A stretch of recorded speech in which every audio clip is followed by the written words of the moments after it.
আসছে অন্যরকম আরো এক গুরুত্বপূর্ণ খবরে। মেটিয়াবুরুজ বিধানসভা নাদিয়াল থানার অন্তর্গত বাগদেপাড়া রোড আয়ুবনগরে ধর্ষণের ঘটনা। জানা গিয়েছে মুখ বধির এবং বিশেষভাবে শারীরিক দিক থেকে সক্ষম গৃহবধূকে একা পেয়ে ধর্ষণ করে এমডি ইয়াসিন নামে এক দুষ্কৃতী। ঘটনার সময় গৃহবধূর স্বামী বাইরে কাজে গিয়েছিলেন বলে জানা যায়। সেই সুযোগে গৃহবধূকে একা পেয়ে রাত্রি 12টা নাগাদ অভিযুক্ত এমডি ইয়াসিন বাড়িতে ঢোকে এবং এই ন্যাক্কারজনক ঘটনা ঘটায়। বর্তমানে নির্যাতিতা মহিলা হাসপাতালে চিকিৎসাধীন। উল্লেখ্য, অভিযোগের ভিত্তিতে অভিযুক্তকে ইতিমধ্যেই গ্রেপ্তার করেছে নাদিয়াল থানা পুলিশ। শনিবার অভিযুক্ত এমডি ইয়াসিনকে কোর্টে তোলা হয়।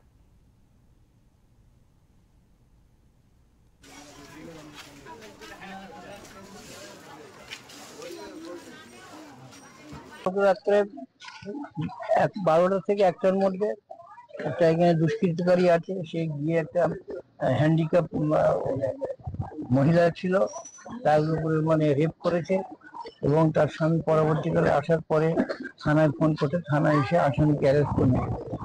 আমরাও থানাকে চাপ দিয়েছি, থানা বলছে ওকে নন বেলেবল সেকশনে পাঠাবে যাতে করে জামিন টামিন না হয়।